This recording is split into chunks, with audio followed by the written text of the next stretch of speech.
Hi friends, எல்லோரும் எப்படி இருக்கீங்க? நம்ம வீடியோ போட்டே ஒரு மாதத்துக்கு மேலே ஆயிடுச்சு அப்படின்னு நினைக்கிறேன். ரொம்ப நாளைக்கு பிறகு ஒரு கோயில் ஃபெஸ்டிவலோடைய வீடியோவோடு வந்திருக்கேன். நல்லாயிருக்கும், எல்லாருமே ஸ்கிப் பண்ணாமல் பாருங்கள். வீட்டில் இருந்து கிளம்பும் போதே 2 மனசாக வந்தார், ஹெல்மெட் போட்டு போமா வேணாமா அப்படின்னு சொல்லிட்டு. அப்புறம் என்னைய நடுவில் ஒரு இடத்துல இறக்கி விட்டு போய் எடுத்துகிட்டு வந்துட்டார் ஹெல்மெட் இல்லாமல் என்னாலலாம் வர முடியாது அப்படின்னு சொல்லிட்டு. சரின்ட்டு அப்புறம் கிளம்பி எல்லாருமே வந்துட்டோம். வந்துட்டு போனால் அங்கே கூட்டம் இருக்கும் அப்படின்னு சொல்லிட்டு நான் இடையில நிப்பாட்டி தலையை சீவி பூ வச்சுட்டு வந்துட்டேன். இதுதான் எங்களோட ஊர். இந்த தெருவில் தான் நாங்கள் வந்து சின்ன பிள்ளையிலேருந்து வளர்ந்தது எல்லாமே. இது வந்து என்ன ஊர் அப்படின்னு தெரிஞ்சவங்க வந்து கமெண்ட் பண்ணுங்கள். திருவிழா ஃபுல்லாக பார்த்துட்டு அதுக்கு பிறகு கமெண்ட் பண்ணுங்கள். என்னம்மா ஊரவே காமிக்கலை கமெண்ட் பண்ண சொல்கிற அப்படின்னு சொல்லாதீங்க. பாப்பா வந்து பார்த்திங்கன்னா நேற்றே வந்துட்டு அம்மா கூட ஸ்கூலில் இருந்த வாக்கில் அப்படியே பாப்பா வந்து அம்மா கூட வந்துருச்சு. வந்தோடனே பாப்பா வந்து எங்களையெல்லாம் பார்க்கல, அவங்க அண்ணனை தான் பார்த்து பேசிக்கிட்டு இருந்துச்சு. ஃபஸ்ட்டு எங்களெல்லாம் கண்டுக்கிறவே இல்லை. எப்பயுமே அப்பாட்ட தான் போகும், இன்றைக்கி அப்பாட்ட தான் போகும்னு நினச்சோம். பார்த்தா விச்சினை பிடிச்சிருச்சு. விச்சினை விட்டு பாப்பா இருக்கவே மாட்டாள். இது வந்து எங்கள் மாமா இருக்கார், அந்த வீட்டில் வந்து எங்கள் மாமா இருக்கார். வந்து எங்கள் அம்மாச்சி அந்த வீட்டில் இருந்தாங்க. நாங்கள் வந்து இந்த சைடு இப்போ எங்கள் அம்மாச்சி இருக்காங்களே இந்த வீட்டில் இருந்தோம். இந்த வீட்டில் தான் என்னோடய சின்ன வயசு மெமரிஸ் எல்லாமே நிறைய இருக்குது அப்படின்னே சொல்லலாம். கொஞ்சம் எங்கள் அம்மாச்சி வந்து இப்போ வந்து ஆல்ட்ரு பண்ணியிருக்காங்க. ஒரு ஆள் மட்டும்தான் இருக்காங்க. எங்கள் அம்மாச்சி வந்து எப்போயுமே வீடை சுத்தமாக வச்சுருப்பாங்க. இன்றைக்கி நாங்கள் வந்திருக்கிறனால கொஞ்சம் இப்படி தான் இருக்கும், கச்சமுச்சான் இருக்கும். பாயாசம் வந்து அடுப்பில் வந்துக்கிட்டு இருக்குது. இங்கிட்டு வந்து சாப்பாடெலாம் செஞ்சு வச்சுருந்தாங்க. என்ன செஞ்சு வச்சுருக்காங்க அப்படின்னா சாம்பார், அப்புறம் பட்டாணி உருளைக்கிழங்கு போட்டு வெஞ்சனம், இது வந்து முட்டைக்கோஸ் வெஞ்சனம், அப்புறம் சோறு, இந்த சட்டியில் வந்து சோறு வச்சுருந்தாங்க. நாங்கள் வந்து அப்படியே டைரெக்டாக கோயிலுக்கு போயிடுவோம் அப்படின்ட்டு தான் இடையிலே நிப்பாட்டி பூவெல்லாம் வச்சுட்டு வந்திருந்தோம். அது பார்த்தா ஏன் இடையில நிப்பாட்டி பூ வச்சுட்டு வந்தோம்னா, வரும்போது நம்ம வர்றது வந்து 1 ஹவர் ட்ராவல், அதனால் ஒரு மணி கச்சன்னு ஆயிரும் அப்படின்ட்டு வந்தது தான். அதுவும் இல்லாமல் நாங்கள் 7 மணிக்கெல்லாம் வீட்டை விட்டு கிளம்பிட்டோமா, தலையெல்லாம் தோட்டாமல் இருந்ததுனால அப்படியே வந்துட்டோம். கிளிப்பை போட்டு அப்படியே வந்தாச்சு. இடையில வந்து பூ வச்சுட்டு வந்தது தான் நீங்கள் இடையில அப்போ பார்த்துருப்பீங்க, ஒரு இடத்துல நின்று பூ வச்சது. அதுக்கு பிறகு ரொம்ப நேரம் ஆயிடுச்சு. அதுக்கு பிறகு எல்லோரும் சாப்பிட்டு அப்புறம் கோயிலுக்கு வந்தோம். நான் கூட ரொம்ப கூட்டமாக இருக்கும், வண்டியே வராது அப்படின்னு நினச்சிட்டு தான் நாங்கள் வேறு ஒரு வழியில் வந்தோம். பார்த்தா அந்த வழியிலே வண்டிங்கெல்லாம் வந்துருந்துச்சு. கிளம்பி கோயிலுக்கு போயாச்சு.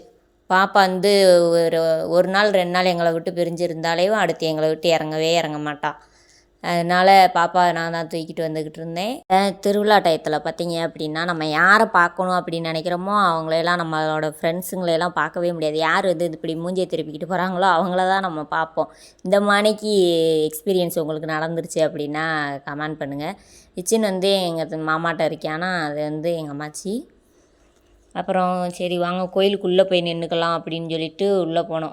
நாங்கள் போகும்போது கூட அந்தளவுக்கு வெளியில் கூட்டம் இல்லை. நாங்கள் பேசாமல் வெளியிலே நின்றுருந்துருக்கலாம். ஏன்னா உள்ளே போயிட்டு வரும்போது ஒரு பெரிய சம்பவமே நடந்து போச்சு. அதனால் சொல்கிறேன். அங்கே உள்ளே போயிட்டோம். கோயிலுக்கிட்ட போயாச்சு. இந்த ஜோடனைகள்லாம் நல்லாவே பண்ணியிருந்தாங்க. ஜோடனைன்றேன் பாருங்கள், தோரணம், இந்த பழங்கள்லாம் வச்சு தோரணம் இதெல்லாம் பண்ணியிருந்தாங்க. கூட்டம் வந்து ரொம்பவே பயங்கரமான கூட்டமாக தான் இருந்துச்சு.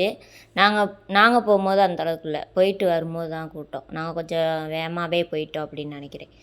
உள்ளே போய் அந்த கோயிலுக்கு கீழே பார்த்தாங்கன்னா கூட்டமே கிடையாது. அதுக்கு கோயிலுக்கு வெளியில் அந்த காம்பவுண்டு சுற்றியும் தான் நிறைய கூட்டம் இருந்துச்சு. அதனால் நாங்கள் போய் நல்லா சென்டரில் போய் நின்றுக்கிட்டோம். சாமி இருக்கும்ல அந்த இடத்துல போய் நின்னாச்சு. அதனால தான் எங்களுக்கு வந்து மேலே கும்பம்லாம் வைக்கிறதெல்லாம் தெரியலை. ஆனால் ஓரளவுக்கு கவர் பண்ணியிருக்கேன் இந்த வீடியோவில் எல்லாமேவும். கும்பாபிஷேகம் பார்க்கணும் அப்படின்னு ஆசைப்பட்றவங்க கண்டிப்பாக பாருங்கள். விச்சின் வந்து அப்பாட்ட வர்றேன் அப்படின்னு சொல்லிட்டு வந்துட்டான். இவ்வளோ நேரம் எங்கள் மாமாட்ட இருந்தான், அப்புறம் வந்துட்டான். வந்து நாங்கள் இங்கே தான் கீழே தான் நின்றுக்கிட்டு இருந்தோம். இது என்ன கோயில் அப்படின்னு பார்த்தீங்கன்னா ஐயனார் கோயில். ரொம்ப நாள் ஆச்சு இந்த கோயிலுக்கு வந்து, ரொம்ப நாள் ஆச்சு, ரொம்ப வருஷம் ஆச்சு.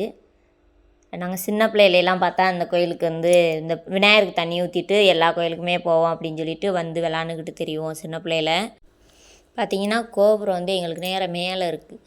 நாங்கள் வந்து நிற்கிறது வந்து கீழே. அந்த தண்ணி தெளிக்கிறது மேலே விழுகணும் அப்படின்னு சொல்லுவாங்கள்ல, அதனால் தள்ளிவாங்க அப்படின்னு சொல்லிக்கிட்டே இருந்தாங்க. நம்ம வந்து பிள்ளைங்கள வச்சுருக்கோம்ல, பிள்ளைங்கள வச்சுருக்கிறதுனால கூட்டத்துக்குள்ளேலாம் போக முடியாது அப்படின்னு சொல்லிட்டு நாங்கள் கொஞ்சம் உள்ளேயே நின்றுருந்தோம். ஏன்னா அங்கே தான் கூட்டமே இல்லை, நீங்களே பார்த்துருப்பீங்க எவ்வளோ ஃப்ரீயாக இருக்குது அப்படின்னு சொல்லிட்டு. அப்புறமா அந்த கும்பம்லாம் எடுத்துகிட்டு வந்துட்டாங்க. அங்கே போய் கொஞ்சம் நேரத்தில் ஒரு 20 நிமிஷம் அப்படித்தான் இருக்கும், அப்போயே வந்துட்டாங்களா. ரொம்ப சந்தோஷமாக போச்சு. பார்த்திங்கன்னா அந்த கும்பம் அதெல்லாம் எடுத்துகிட்டு வர்றாங்க. ஃபயர் சர்வீஸ் வேறு அந்த சைடு நின்றுக்கிட்டு இருக்கு. சுற்றி நிற்கிறவங்க ஃபுல்லாமே சாமி ஆட ஆரம்பிச்சிட்டாங்க. அப்படியேவும் எனக்கு இந்த மாதிரி சாமி ஆடுறவங்கள பார்த்தா ஒரு மாதிரி புல்லரிச்சிரும். உங்களுக்கெல்லாம் என்ன ஃபீல் ஆகும் அப்படின்னு சொல்லிட்டு சொல்லுங்கள். அப்புறம் கோயிலெலாம் சுற்றி வந்துட்டாங்க. ஒரு சுற்றிட்டு வரணும் அப்படின்றதுனால அவங்க கோயிலெலாம் சுற்றி வந்துட்டாங்க கும்பத்தை எடுத்துகிட்டு. கூட்டம் அப்போ தான் சரியான கூட்டம், ரொம்ப கூட்டம். கும்பாபிஷேகம் அப்படின்றது எப்படி இருக்கும் அப்படின்னு உங்களுக்கே தெரியும். இது நல்ல பெரிய கிராமம், அதனால் ரொம்பவே கூட்டம் அதிகமாக தான் இருந்துச்சு. பைபாஸ் மேலே வேறு இருக்கா, நல்ல கூட்டம். மியூசிக்ஸு அப்படியெல்லாம் போடலையே அப்படின்னு பார்ப்பீங்க. ஏன்னா மியூசிக்ஸ்லாம் போட்டால் காப்பிரைட் வந்துடுது. லாஸ்ட் வீடியோவிலே பார்த்துருப்பீங்க, பாதி வீடியோ கட்டாயி இருக்கும், வாய்ஸ் கேட்காம இருக்கும்.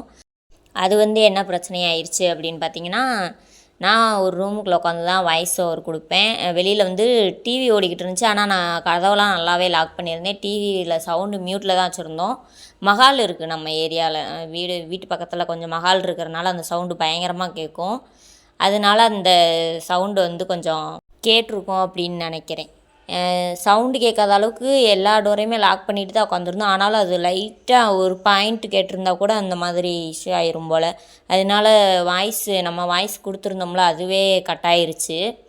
அதுதான் இந்த போன லாஸ்ட் வீடியோவில் பிரச்சனை ஆயிடுச்சு. அந்த வீடியோவே ஒரு மாதிரி சொதப்பிருச்சு. அப்புறம் கும்பம்லாம் வச்சுட்டு அப்புறம் தண்ணி தெளிக்க ஆரம்பிச்சிட்டாங்க. கரெக்டாக நான் இந்த தடவை தான் அந்த கும்பத்துலேருந்து தெளிப்பாங்கள்ல அந்த தீர்த்த தண்ணி, அந்த இஞ்சி இந்த மாதிரிலாம் போட்டிருப்பாங்கன்னு நினைக்கிறேன். அது என்னான்னு தெரில, சரியாக சொல்ல தெரில, தப்பாக சொல்கிறேன்னான்னு தெரில. இந்த துளசி அதெல்லாம் நாக்கில் பட்ட மணி விழுந்துச்சு. இந்த அளவுக்கு கிட்டலாம் நின்று நான் கும்பாபிஷேகம் பார்த்ததே இல்லை. இது ஒரு புது ஃபீலாக இருந்துச்சு. நீங்கள் எத்தனை பேர் கும்பாபிஷேகம்லாம் கிட்ட நின்று பார்த்துருக்கீங்க அப்படின்னு சொல்லி கமெண்ட் பண்ணுங்கள்.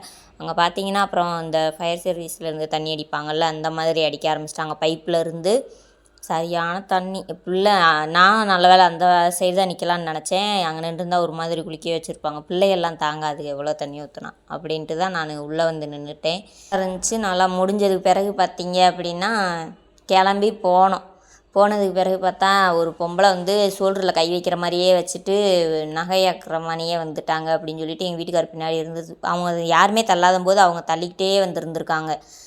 அதை பார்த்துட்டு அப்புறம் எங்கள் வீட்டுக்காரர் அந்த பொம்பளையை சத்தம் போட்டுட்டு என்னையை பிடிச்சி ஓரமாக நிப்பாட்டி வச்சிட்டாங்க. கொஞ்சம் லேட்டாக தான் வந்தோம். அதுக்கு பிறகு வச்சுன்னு எங்கள் அண்ணனோட தலையில் ஏறி உட்காந்து ஏரோப்ளேன் ஓட்டிக்கிட்டு வந்தேன். திருவிழாவுக்கு போயிட்டு நம்ம வீட்டு பிள்ளைங்க ஏதாவது வாங்காமல் வருங்களா?